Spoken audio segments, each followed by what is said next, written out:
You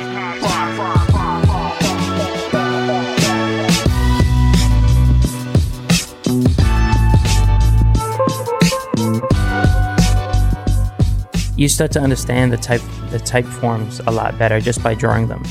And then I had like various type books, so I was like reading along as I'm drawing these typefaces. And then, like I said, I started to get comfortable with it, and then I started to apply these variations that I created and actually started to incorporate that into the project itself.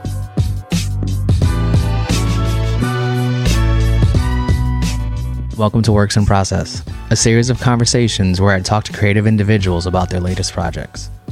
I'm George Garrastegui.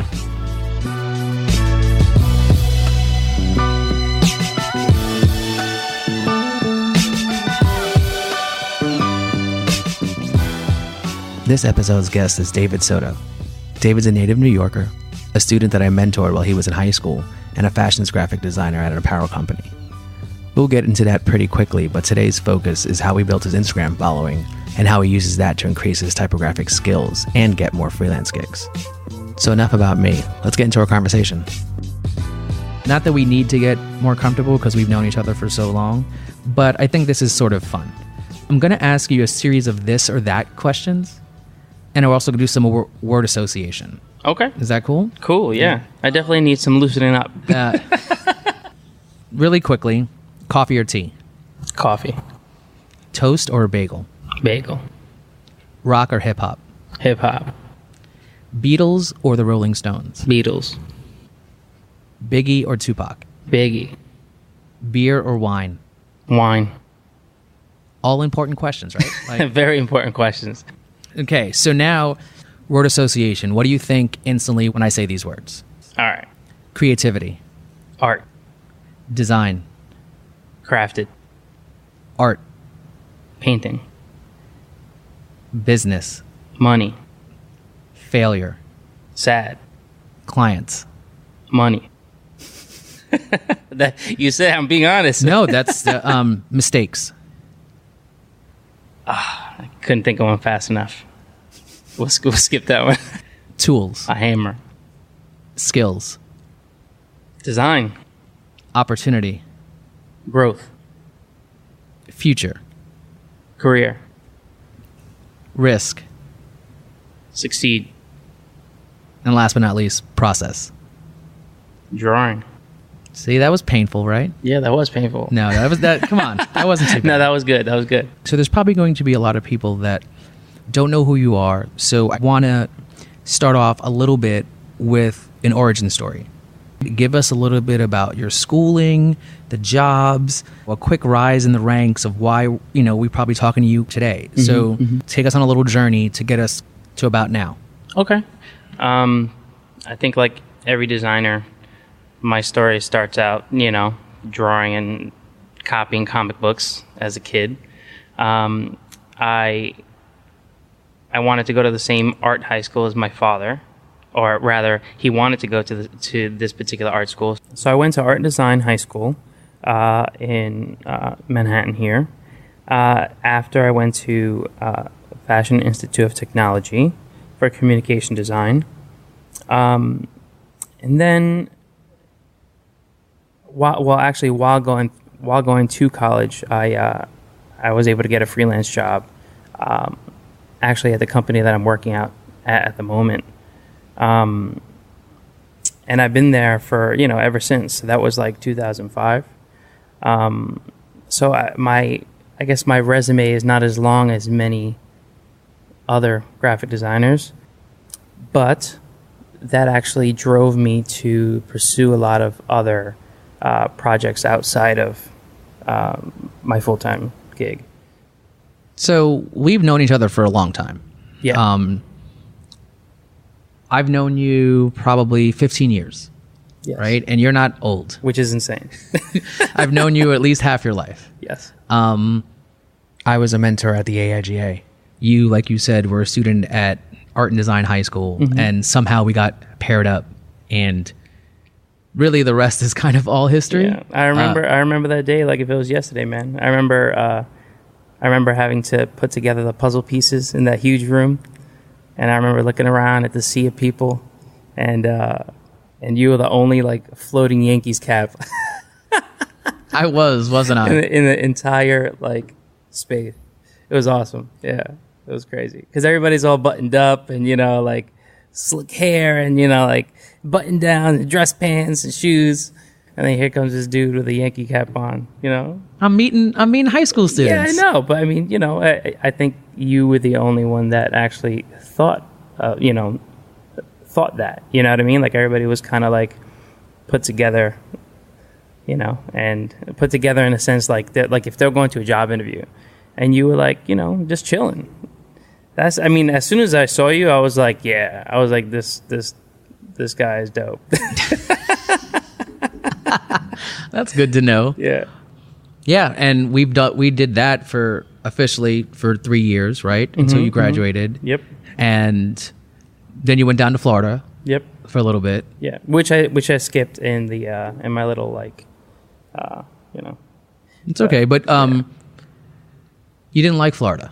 No, I did not. Why? I was accepted to Ringling School of Art and Design before Fashion Institute.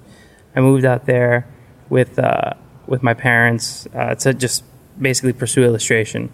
And I think like within 3 or 4 months, I was already back in New York. I couldn't. It just wasn't for me, So did you ever start Ringling? No, I didn't. I basically took a year off after that, and then I realized that I was out of state. I wasn't, so I was going to pay a lot more just to start, and that was like the nail in the coffin for me because I didn't like. I was already not feeling it. And then that was like the icing on the cake. I was just like, yeah, this is not for me. So that's when I moved back. I started freelancing for Arable Style. And then in 2006, they hired me full-time. So that's when I was able to actually make the moves that I needed to make. So you've been there about 11, 12 years. Mm-hmm. So how's it been? It's good. I mean, it's a great job. They allowed me to grow. I started out as an assistant in doing marketing, like the interior labels and the garments. And then I started to get into the women's graphic tees, and they allowed me to move around a lot and learn a lot, basically. So I went from an assistant to a senior graphic designer in one company in the 11, 12 years, which is a while. I never found the need to move. I landed like a good gig, so I kind of just stuck with it. And I've always been the type to do my own thing outside of my full time, like my own personal projects. So I was always like entertained. So you just mentioned you've kind of always been somebody who likes doing something on the side. Mm-hmm. Why is that important? So I don't get bored, like. And be able to exercise other forms of design instead of making T-shirts all day. I can dabble in logo. I can dabble in just in branding in general or logo types. So it was more about exercising those creative skills and not having to just make T-shirts all day because that can get tiring for anybody. So it's just a way to kind of like entertain my brain. Yeah, that's very true. Doing one thing. And I love it, and I love it too. Like I like apparel design, but I would definitely say my passion is in logo type. Just like other stuff. Not just apparel. Where do you think that passion stems from? I don't want to say I don't know, but I don't know. Because, like, I could have a smart answer for that, but I really don't know. There's something about, like, creating a logo that represents something or creating a logo type that feels like something. It just, I don't know. I love that challenge. To take a project brief and craft something that works exactly to fit that puzzle, Like, there's just something about it. I think it's the problem solving, I just like taking those little bits and making sense of it all. You mentioned having a branding project and kind of making it work for the brief. How much do you stick to a brief? How much do you veer away from a brief? How much education do you impart on the client to make sure they understand exactly even what they want? I normally don't. I would love to go off brief at times. I just don't have the time for that, really, if I'm going to be honest. Because I have so many small little projects coming at me all the time that I actually have to calendarize it. So I don't have the time to sit there, and go off brief and hope for the best. I like to design into what the client, because at the end of the day, the logo or the word mark is for the client. I'm supposed to satisfy them. So I can give them something that's slightly off of what they're asking for, but I would never go way off. I can't assume that they're wrong. If that's what they're going for, then that's what they're going for, and that's what I give them. Right. Have you ever done a project where you knew what they wanted really wasn't what they needed, and you did it anyway, or did you steer them in a direction where you thought your expertise would lie? I mean, of course, I've had the conversations with them, if something is not quite right, or if they're asking for a typeface that I don't recommend, or imagery that I don't think fits. I've definitely had those conversations, but up to a certain point, because I'm providing a service, so I'm going to give them what they're asking for. Obviously, with my hand, with my whatever people say style, or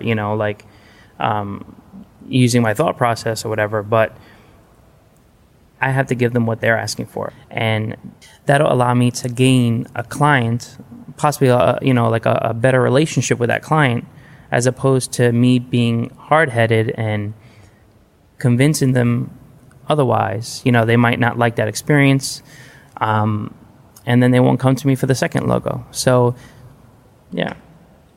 But you mentioned something very interesting, that you calendar all this stuff out. You keep yourself on a probably strict timeline to make sure that you meet your deadlines and you can move on to the next thing. Tell us more a little bit about, how do you schedule your stuff out? How do you keep yourself honest with that? I have very, very little time to spare, because like I said, I have a full-time job. So I start all my freelance at 9:30 p.m. and I don't stop working until 1:30, 2 a.m. in the morning. So I'm only playing with that small window of time for every day, basically. So I could only take on 1 to 2 projects a week, and those are small projects. If it's a bigger branding project, I may be working on the same project for 3 weeks. But the clients that I work with understand that I have that amount of time, that I have a full-time job, so they're willing to work with me, basically. But yeah, I basically have to stretch out stuff that may take, somebody quicker because they could work on it all day. I don't have that luxury. So I'm basically working to the morning, to the early morning. So since I only have that little bit of time, I have to calendarize everything. What system do you use to create this organization of knowing when to talk to a client, when to deliver them deliverables to gain feedback, so that while you're dealing with one client who's waiting to give you feedback on something, you can then start another project and kind of overlap projects without having to have maybe multiple deadlines due the same day? How do you organize that moment? I mean, I always write in my sketchbook just to give myself reminders. But I basically just make events in Outlook just to remind me to send a PDF, or if a client hasn't given me feedback in a certain amount of time, to reach out to them, stuff like that. But I don't really have like a crazy structure necessarily, because I only work with 1 or 2 people. But let's just say, for instance, I take 3 clients, it could start to get messy. So I kind of have that 2 client per week kind of deal, if it's smaller projects. So because the third project starts to get a little hairy, you keep yourself to about 2 because you feel it's a little bit more manageable. Yeah, for me, somebody may be able to work quicker. But you talked about some of your passion projects, and you talked about logos and word marks, and then kind of started to touch on a little bit of you can do this in your style, your hand. Mm-hmm. And knowing you for a while, you have started to shift from strict logo development and maybe typographic word marks that kind of stem from using existing typefaces and adding, your own illustrative style to a logo. And you've started to craft a new, more hand-done, scripty variation to kind of create more of a customized versions of these word marks now. What shifted in you to start going from something a little bit more generic into this a little bit more custom realm? Well, two reasons. One, because just educating myself. So I started to get more, I was interested in typography, obviously all the time. I think it's, very important as a graphic designer. But then I would say about 2 years ago, for some reason I found this like crazy passion for typography and started to look into it. And I actually just started drawing it to learn, and the projects that I was already getting, I was just applying that to those projects.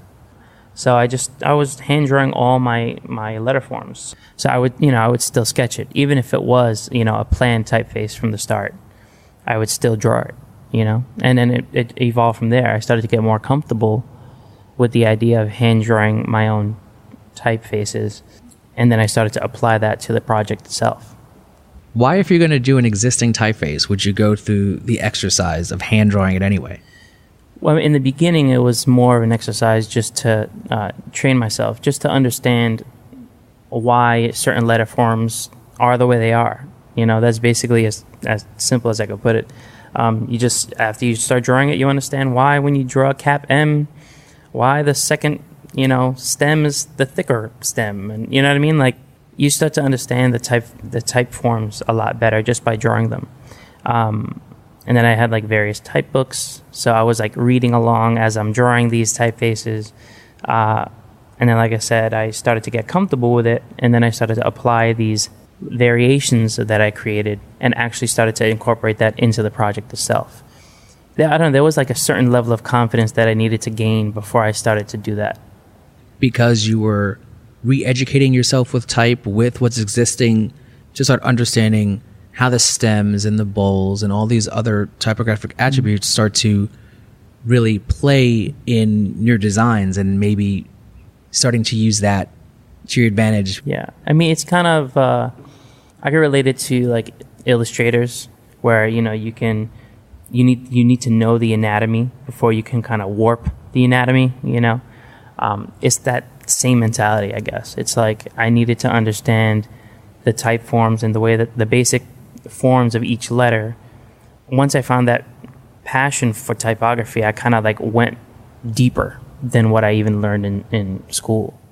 When was like your big group of word marks that you kind of like, oh, now I'm starting to get my groove? Mm-hmm. And was it because they were client based, or just you were working on your own ideas? I would say the way that I worked it was I started to hand draw a lot of the logos, from the icons to the letter forms, by hand. Even if, like I said, even if there was a typeface in mind that I was going to use, I would still draw it out. Then I kind of went through this whole exercise of working on individual glyphs and just kind of like challenging myself to create like different glyphs, just a personal project. Kind of like what Jessica Hish, did with her drop caps. And that definitely gave me this sense of confidence where I started to understand these letter forms a lot better than I used to. So then when I started to get into other projects, when I would hand draw the logo and I would be making customizations to the letter forms, I basically had enough courage to vector out what I drew as opposed to just typing something out.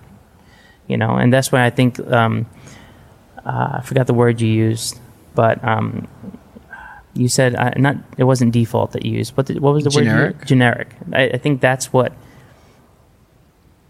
I really liked about it, was that it didn't feel generic, anymore. It feels customized. It feels unique. It feels like that one thing exists. You know what I mean? I mean, just recently, I just finished my most recent post on Instagram is a word, focus, right? It's for inspirational tea. And he basically sent me Arial. He sent me like Arial Bold. And he was like, I like this typeface. Do your thing. Literally, that was the email. And that's what I did. So I basically just took Arial and I said, okay, what is it about this that he likes? And mine ends up being very far from Arial, but it was basically the boldness. It was basically the bold sans serif typeface he was referencing. Yeah, so I mean, like, it's you have the opportunity to create something that's unique that there's just one instance of. That's what I think it attracts me the most about it. You began to touch on it a little bit, but Instagram. Mm-hmm. By the time probably people listen to this, your numbers are definitely going to go up. Mm-hmm. But for most people, Instagram is a place for selfies, a place for photos of food, a place to let people know where they are. For you, it's not the same way. Mm-hmm. How do you use Instagram?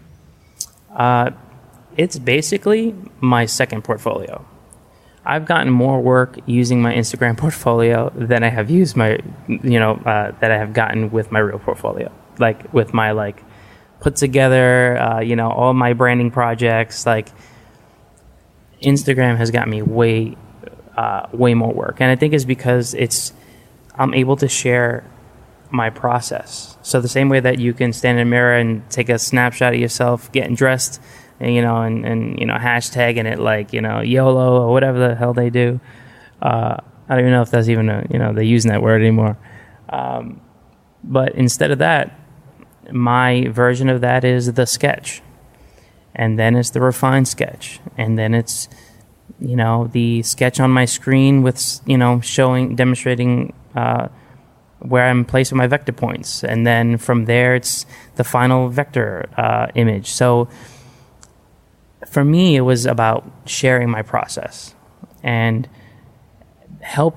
basically educating other younger designers that may not have known how somebody professionally does it, So that was definitely encouraging, because I would be posting sketches and I was kind of doing it mindlessly. I didn't know that I was really doing that, showing my process, until later on, where I started to get comments of thank you so much for sharing your sketches.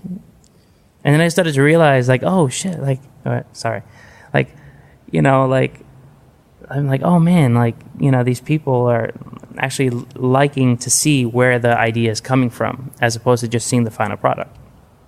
And it's funny because you do have a system now. Maybe you didn't realize it before, as far as you share with your followers all the iterations you start up with. Mm-hmm.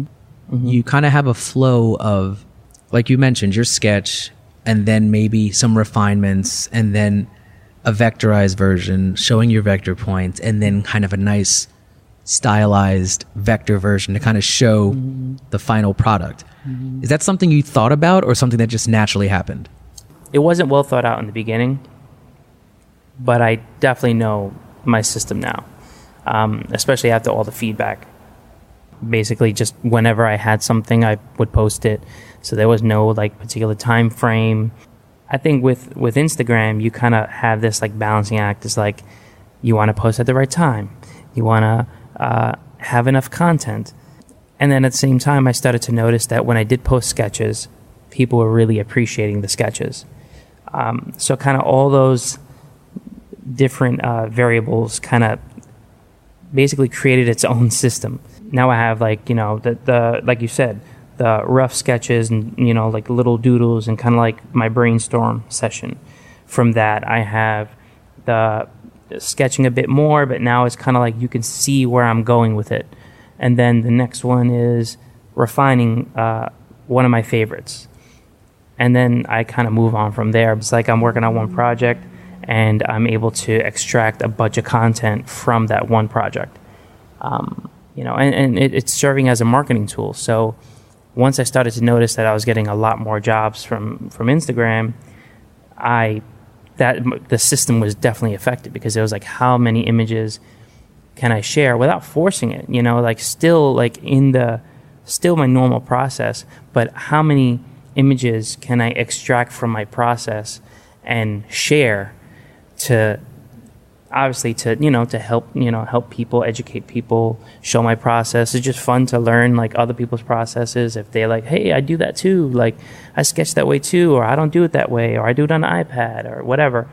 And then at the same time, like I said, it's a marketing tool. So the more images I can get out, the more consistent I can be, the more potential jobs I can get. So I would say the system came from a bunch of different variables, but it's working. It's working now for me. So, and it doesn't feel forced. Everything that I post is just a natural part of my process. I'm not forcing anything. Well, that's good, because I think if it becomes forced, it becomes too much of work or a job, or I'm doing this to maintain appearance or something. But I think we discussed your brand, right? Your Instagram handle is aka.dope, right? And at this moment, you have about 19,000 followers. For an individual who's starting to come into his own and started this, 19,000 followers is no short feat. Looking at how many posts you've actually posted, you mentioned it's about 300. It's like high threes. So you haven't even posted 400 images in your Instagram account, and have almost garnered 19,000 followers. How? It's hashtags. It's commenting on people's images. Is basically being active. Like, the more consistent you are on social media, the better off you're going to be. So when I post an image, I utilize all 30 of those hashtags. When I'm browsing different accounts, I make sure to like the ones that I appreciate. I make sure to leave comments, thoughtful comments on the ones that I actually do like and appreciate, and I want to say something. Usually it's just dope. Kind of makes sense for me, right? But, like I make sure to leave comments. I've had like really important exchanges for me, like with just random people about work, about like how to improve certain things. So it's like really, it's just engaging. It's engaging your audience. It's making sure that you're participating too. It's not just waiting for people to heart your image. You have to go out there and actually, like, I'm not saying you're fishing for it, but you have to be active, like the same way that you want somebody to like your stuff, you have to go out there and start appreciating everybody else's stuff. You have to figure out who your audience is, who you want to speak to, and then what that person is doing at a particular time of the day. So I find, for me, that I get up in the morning, I usually have something finished, completed, that I did the evening before. And I find myself traveling to work. That might be a great time to post something, because there's other designers out there traveling to work right now.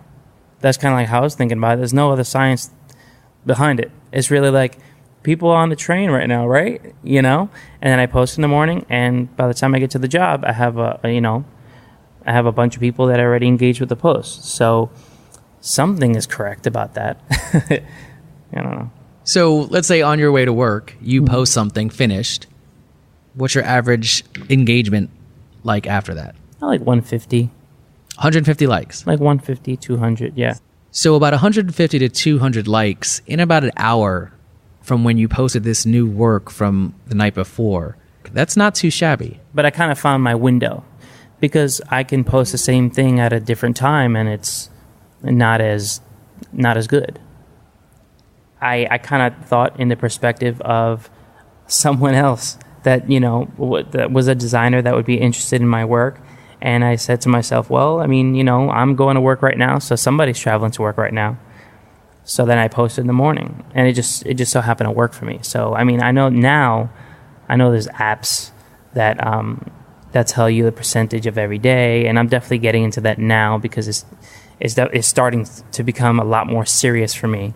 But when I discovered that window of time, it was by chance. And then, since I'm very consistent, I actually started to get my own reading on when people were engaging more and more. I used to post my images right before I went to bed. So like I said, I'd be working up until 1:30, 2 in the morning, and then the image is already done. So I say, yeah, post, and I would just post it, and I wouldn't get nearly as much engagement. So then I said, you know what? I won't post it, even if I was eager for some reason, and I waited until the morning. And then that's when everything started to really pick up. But finding that moment garnered you more engagement. Mm-hmm. So trial and error kind of helped in that, right? There was no science behind it. No, definitely not in the beginning. I say the last month when I discovered some of the apps that actually help you out with that. It's funny. Once I downloaded that app and I started, and it kind of like basically did like. You log in with your account and it gives you percentages of, when's the most important time to post. I realized that all the trial and error that I just went through was all correct. Basically, the app picked up what I already knew. I wish I had this app a year ago, is what I'm saying. But maybe having this app a year ago, would you be at the same place? Because is it more important that you came up to this same conclusion that an app reading your actual data came up with? Probably not.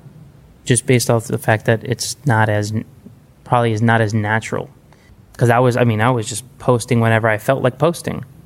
And who knows how Instagram has their like algorithms or whatnot. Like maybe the natural posting of random times gave me an edge. Who knows? I don't know how they kind of set up their stuff. Right, and that's why I'm thinking that maybe having the app, you may have not had the same engagement that you want to because it doesn't feel like you're actually having a connection.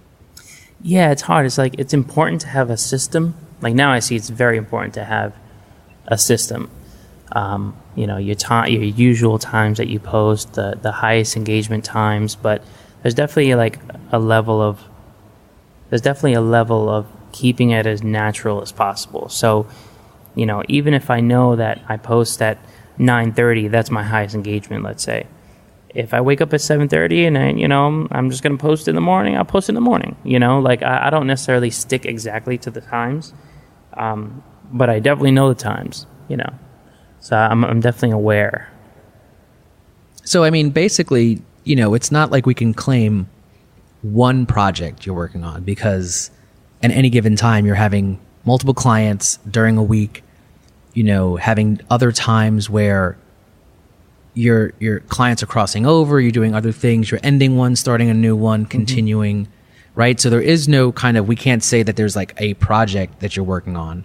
But what I can say based on, anybody who looks at this, I'll put in the show notes David's Instagram handle so you can see all of his work. But when you look at your Instagram, there is a specific style that you have, a way that you're showcasing your brand, and that people are noticing that. So maybe not a specific project, but the way everything is coming together kind of feels consistent, and that has taken you some time to get to this point, correct? Yeah, for sure. And consistency is probably the most important thing that I would say is be as consistent as possible.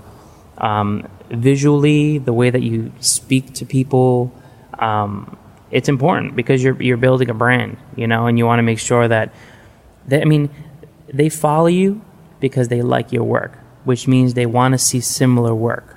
It doesn't have to all be like a regurgitation of the same stuff over and over again, but it needs to feel like it came from the same place, basically. And you're building a brand, right? So this is your brand building project. So so if we consider that your project that you've been working on for a long time, what are the risks you see in that?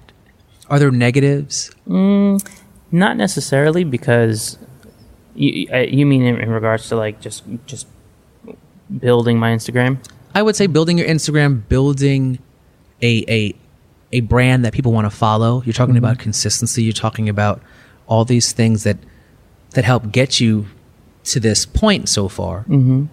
And are there anything that you think about that can maybe have you go off path? No, not necessarily. I mean, I don't see building my Instagram. I think right now I have a good system. Even if I didn't have an Instagram account, those images would still exist. So it's not. I see my Instagram now as like if you press Apple P to print something on the computer. Like the work is already done. I'm basically just sending it to Instagram as another way to reach out to people. So it's definitely not something that is taking a lot of additional time in the process of a particular project because I already have the system going. In the beginning, it was a little bit like what should I post next to, make sure that people like it and blah, blah, blah, Now it's just kind of like, this is my project. I have to draw a sans serif typeface. Here's a sans serif typeface. If you like it, you like it. You don't, you don't kind of deal. It's not like I'm not risking anything necessarily. It's like it's just become like a part of my way of working. You know what I mean? Do you feel pressure to stay consistent? Yeah, for sure. But not pressured in the creative sense, like, I got to show people that I'm like doing cool stuff. Pressure because now Instagram is bringing me clients. So it's become a more consistent form of an income for me. So now I feel pressured to make sure that I'm still putting my work out there to gain more clients. So that's where I think my pressure comes from.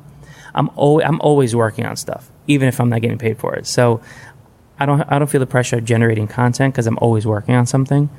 But the pressure is definitely like marketing myself.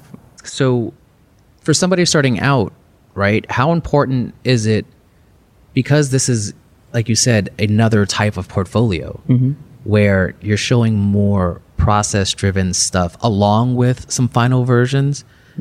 How important is it, because it's a portfolio, to do the side stuff instead of maybe always real work?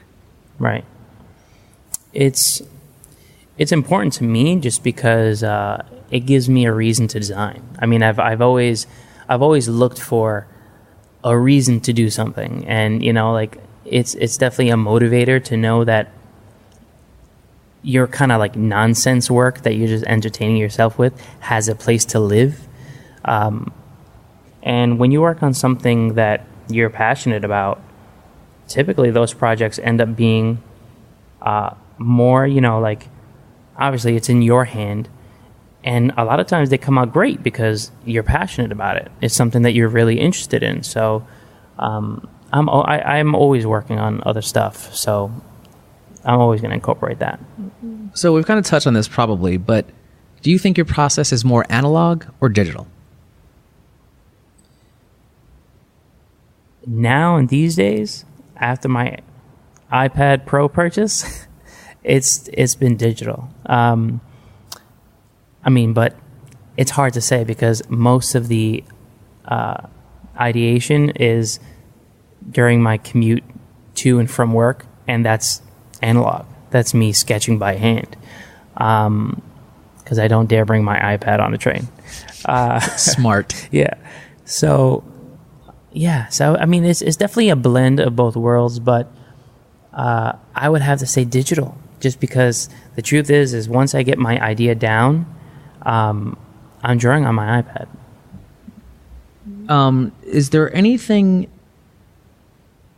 kind of that you've been working on currently as brand or logo development for any clients that you particularly struggled with? I mean, actually, probably the most recent project has been a bit of a challenge, but I think it's just the nature of what it is. It's I need to create a monogram with 3 letters, and that's always super challenging, at least for me, just because it's it takes so much time and energy to cleverly link two letter forms. So to add that extra letter is definitely hard, and this monogram needs to read in order, and needs to be viewable in small scales. So it's definitely challenging. That does sound challenging. That's obviously something you're struggling with right now, and you're continuing to work on that. But also, recently, of certain projects, what are you most proud of? Proud of? I would definitely say I can't really pinpoint a particular project, but what I can say is I'm most proud of how comfortable I've gotten using typography. I don't feel as intimidated by it anymore. I mean, there's always challenges, and I'm always pushing myself, but I always kind of look for the quick out. I remember designing certain things and hunting for that typeface, that fit that project, or trying to settle to just use a typeface. And now I just feel comfortable. Now it's like I could start a project and say, what do I need? I could literally write down the type classifications and characteristics and hand draw it and bring it from that point to a finished vector product that a client is actually happy with. That's probably what I'm most proud of. So, considering your process is a little bit more digital, can you give us some resources, tools that you tend to use more than not? Well, first off, the iPad Pro is so important to me just because it makes sketching so much quicker. The sketching digitally makes things so much quicker for me, especially when I'm already sketching from a sketch. Because, like I said, I sketch on a train. So I already have my concept. I usually import it and I use Adobe Sketch. And a lot of people use Procreate and, other, programs, but I find that Adobe Sketch is kind of like no frills. It's really straightforward. I literally just need the pencil and a white background. That's all I need. And the ruler. The ruler is always straight on the iPad. That speeds things up so much. Like seriously, I'm drawing because you're always doing your grids, the baseline and the cap heights and all that stuff. Like you could literally put a grid down in a few seconds, and then it's so much easier to do versions of. You can have your layers, so it's definitely way more convenient than doing it by hand. But it's kind of it's definitely a curve. You have to learn how to sketch on an iPad. It's different. It's just a different feeling. But once you get the hang of it and you kind of know, I probably can't draw a portrait on it, but what I use it for, I've definitely got a grip. Yeah. Cool. Obviously, iPad Pro, right? And an awesome tool that... and an Apple Pencil, obviously. You need that Apple Pencil. Right. I think I'm going to name this podcast for you, The Ruler is Always Straight. Because that was a perfect little thing. The ruler's always straight. Yeah. Because it is. Right. You've been about 2 years crafting these word marks and educating yourself, figuring out how you can take your ideas and do them on your own, like you said, without having to focus on what's that found type, the hours and hours of searching for that perfect thing where you can actually spend more time doing it yourself. Right. It actually becomes, your process actually becomes quicker. I remember countless nights of just sitting on the computer and scrolling through Suitcase, for an hour or two, trying to find that right typeface. It's actually quicker once you get comfortable with it, and you can sit down and draw exactly what you want. The answer's right there. So the answer being right there, what would you tell a younger David about what he should have been doing earlier in his career? Take your time. Take your time. Not everything can be done in 10 minutes. I used to rush through every single project. You remember. I used to want to make a magazine in a week. It's just good design takes time. That's what I would tell myself. And it's hard because it takes discipline. It takes learning your lessons, taking on too much and realizing what the hell did I get myself into. Like dealing with clients that want a quick turnaround and you think you can do it and then you can't. Like, I rather say no to those projects now. I rather take my time. I want a minimum of a week. I want to be able to work on that word mark for as long as I possibly can to get it the best that I can, I mean, timing is key, and to learn from our mistakes is such a valuable and crucial aspect of what we do, because if you get sucked into the kind of same regurgitation of not learning, you're going to be doing those same mistakes over and over and over. And the mistakes are important too. I mean, I'm glad I went through all that, because then that kind of molded me into the designer that I am today. Like sharing my process on Instagram, definitely it showed me what level I actually was at, comparing myself to a lot of other designers. And I mean that, like, I don't mean that, in a bad way. I'm not like full of myself, but it became clear to me, because I don't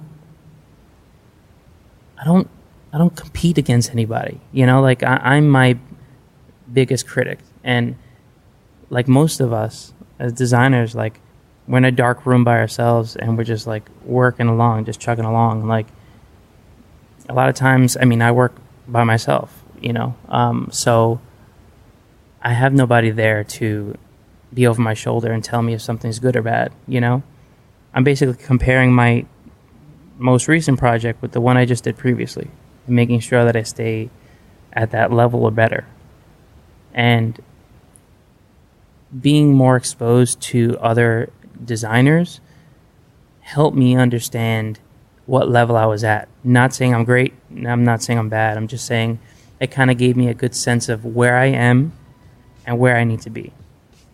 We're kind of ending our conversation, which was really great. I've learned a lot more things that I didn't know about you, which is always cool considering I've known you for 15 years. Yeah. But this is awesome. Thank you for even asking me.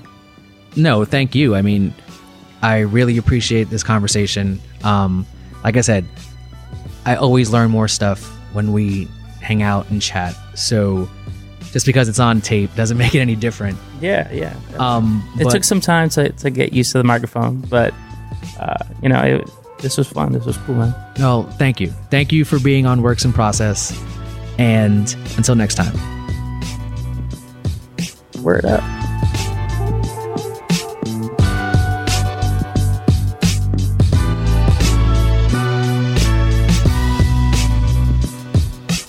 Thanks for listening. Go to the podcast website, wip.show, where you can find the show notes from this episode. Also, if you haven't done so, please subscribe to my Works in Process podcast on Apple Podcasts or any other place you get your podcasts. You also can connect with me on Twitter or Facebook via works_in_process. That's works with an S _ process, one word.